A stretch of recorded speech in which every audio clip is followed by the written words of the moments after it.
मदाज्ञा परिपालन च, और सदैव कोई उचित हो या अनुचित कर्म हो, मेरी आज्ञा है तो आप उसे स्वीकार करें। एक पत्नी के लिए सबसे बड़ी आज्ञा उसके पति की आज्ञा होती है, अर्थात मेरी पत्नी जो भी है वो मेरी आज्ञा का पालन करें। और पतिव्रता धर्म परायणात्वम, और पतिव्रता धर्म में तत्पर रहने का प्रयत्न करती रहना, सदा सर्वो मिमम प्रयत्नम।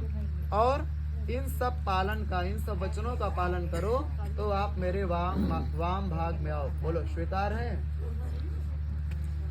दूसरा वचन, क्रीडा शरीर संस्कार समाजोत्सव दर्शनम हास्यम परगृहेयानम त्यजेत क्रोशित भर्तृकाः।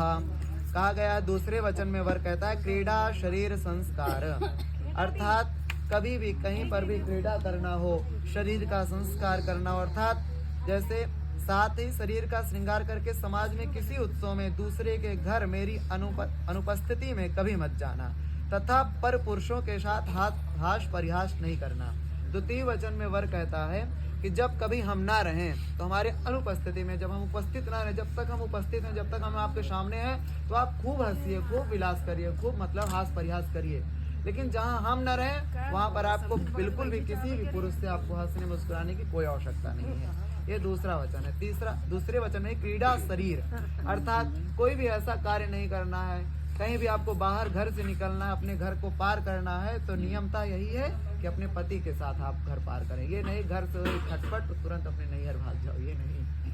घर से भैया एक स्त्री का कहा गया है कि डोली विदा होती है तो अर्थी आनी चाहिए घर पे। ये समझना बहुत जरूरी है। ये चीज है, ये नहीं कि थोड़ा सा भी। और आज तक कोई भी कन्या का, किसी के भैया कन्या के माँ बाप कभी पालन नहीं कर पाए होते हैं। भैया बैग पैक, पति के ही ससुर लोग ही होते हैं। नरक कोई कन्या आज तक अपने ननिहाल में, नैहर में नहीं रह पाई है। ठीक, तो कितना भी भैया लड़ाई झगड़ा हो, हमेशा अपने पति के घर में ही रहना चाहिए।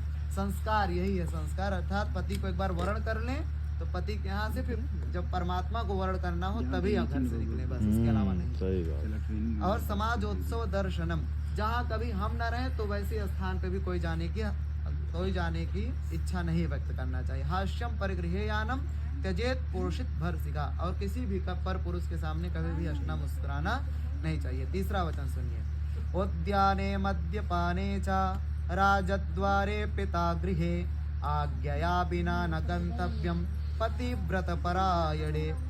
तीसरे वचन में वर कहता है बाग बगीचे आदि में, मदिरालय में, मदिरा पीने वालों के मार्ग में, राजा के द्वार पर और पिता गृह को मेरी आज्ञा के बिना कभी नहीं जाना। स्वीकार करो तो हमें तुम्हारी बात स्वीकार है।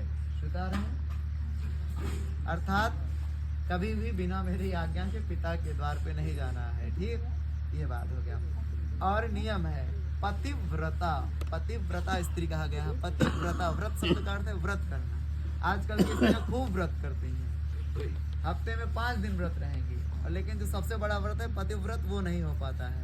कहा गया अपने यहाँ पूरे महीने में जितनी एकादशी है, 2 एकादशी रह लीजिए, एतवार सोमवार मंगल बुधवार सब रह लो, लेकिन अगर आप अपनी पति की आज्ञा का पालन नहीं कर रही हैं, पति की बात नहीं मान रही हैं, तो कोई परमात्मा प्रसन्न होने वाले नहीं है।